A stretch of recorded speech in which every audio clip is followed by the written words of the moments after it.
So in the last video, I was talking about not showing my address. And as it turns out, Google does not recognize our address. Now, this is a good thing and it's a bad thing. It's good because it makes me harder to find. But when I first found out that we were moving to Wingham, I wanted to check out the aerial view and see what the place looked like in the surrounding area and that, and I couldn't find it. I had to actually look at the streets and work my way to it. But Wingham is considered a rural community. We don't have door-to-door mail delivery here. That's why we had to get a post office box, because that's all they have. And we have to go to our post office every day within business hours to pick up our mail, because there's no key for the lobby door like there was in Hanover. So you go after hours, you can't get in. It just kind of sucks. But anyways, this turns out to be a bad thing in some cases, because when we get deliveries, like say from Amazon or whatever, go to our post office box, we'll get a card in the box saying that we have a package waiting for us or something. The problem is, if we get a delivery through UPS or FedEx or whatever other carrier there is, they can't find us. I'm not sure about the other ones, but I know UPS, they plan their routes through GPS coordinates and that, and if they can't find us, they can't put us on their delivery route. So we usually get a phone call, "Where are you?" confirming our address or whatever. So, kind of a downside to it, I guess, at that point.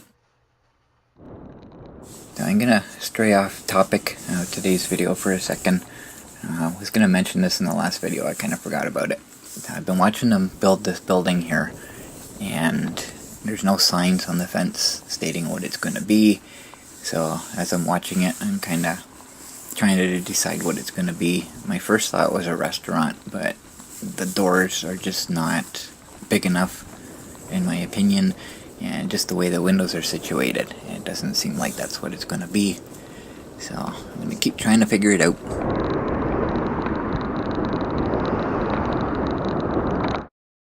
So the topic of today's video is this rain that's being forecast. So we have our fog advisory, because the temperatures are warmed up so much that the snow is actually steaming right now. And we have our rainfall warning. So rain, heavy at times, is expected. Frozen ground has a reduced ability to absorb this rainfall. So a major rainfall event about to get underway this evening. Several rounds of rain are expected tonight, Tuesday, and Tuesday night. The general rainfall amounts of 25 millimeters are expected tonight, but further significant rainfall Tuesday into Wednesday will generate rainfall totals from tonight through Wednesday in the 50 to 75 millimeter range. That's a lot of water to have nowhere to go.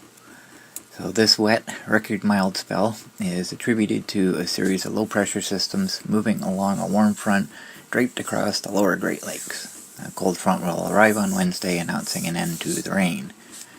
So this is set up to be quite a not nice situation, because aside from the rain, the temperatures are really, really warm right now, and the snow that we have is going to be melting quite rapidly, adding to all this water. It's just not going to be good. So here's a good look at the fog. It's pretty thick, but it's funny because it's kind of patchy, and it's moving at a pretty good speed. So it kind of looks like a big cloud of smoke going by, and it's kind of nuts where I'm at. I'm kind of up on a hill, and when I go down to the main road, there's not quite as much. You can still see it, but it's not as thick as it is up here.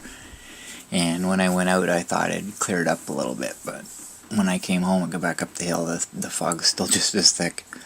But it's just crazy.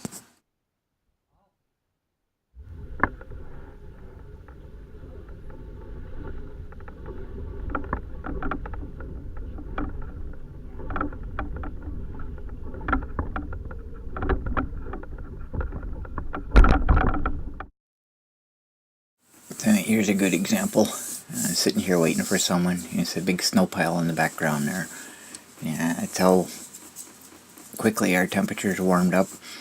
Just steam just pouring off this pile of snow.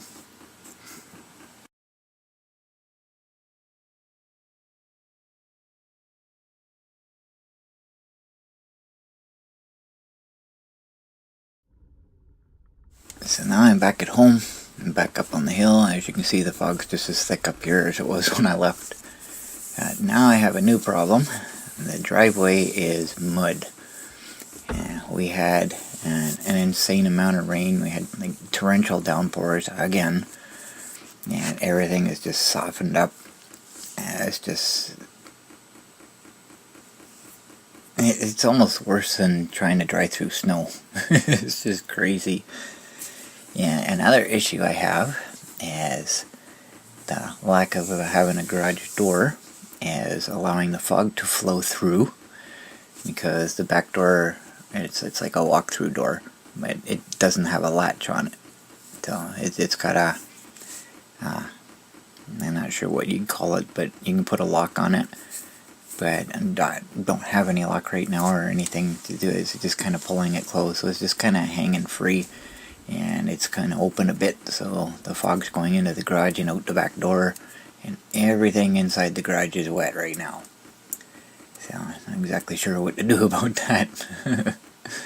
But I got more rain coming, so I don't know. The rain itself isn't going in the garage, it's just the fog itself. But unfortunately, with the ground thawing out, even inside the garage is pretty muddy at this moment, so looking forward to getting the floor cemented. So the rain's finally ended, and now you get to see the results of it. That lake ahead of me there is not ponding from the massive amount of rain that we got. That is actually the river coming up through the storm drains. So I'll kind of give you an idea there.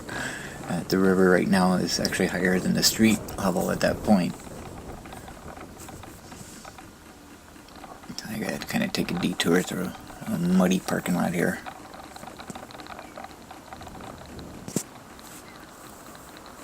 And it's the same thing when I pass the construction site. And at the end here, you see all the water down there. The same thing, there's a drain down there too. The river's coming up through it. And the parking lot at the dollar store here. If you look to the right, you can see the river right there at the road's edge. And it's pretty high. Yeah, if the river was up any higher, this store would be kind of getting a bit flooded right now. But it just kind of amazed me as I look over. I can see the water. It's like right at the edge of the road. Piles of ice there, but you know, the water's like right underneath it.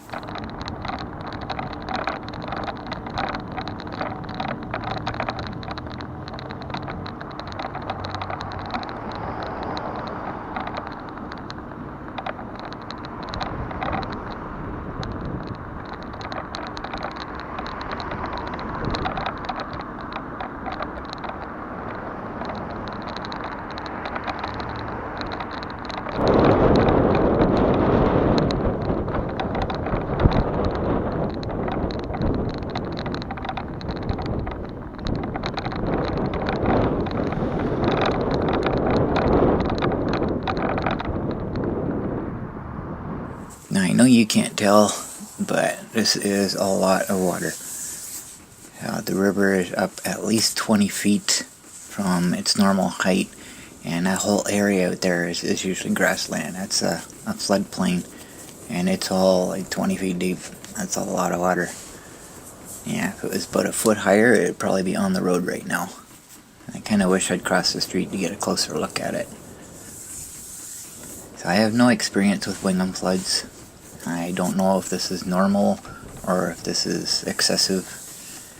But I know where else to look now, but I hadn't explored anywhere in town yet, so at that time this is the only place I was looking at the flooding.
Just so you know, my house isn't far from the river, but like I was in Hanover, I'm on high ground. So it would take biblical flooding for it to affect me.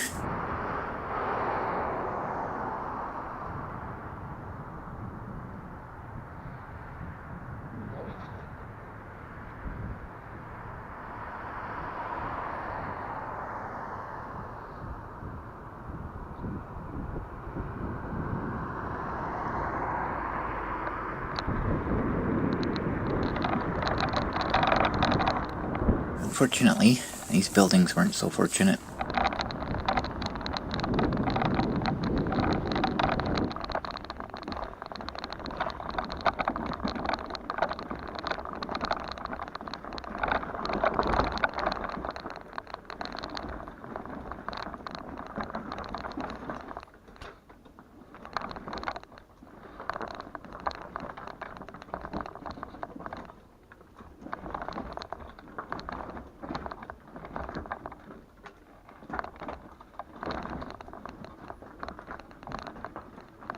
So I went out again later that night, and there was no change. The water hadn't gone up or down any noticeable amount. So, there you can see my garage lights in action. And next video I'll show some of the results and what this storm actually did.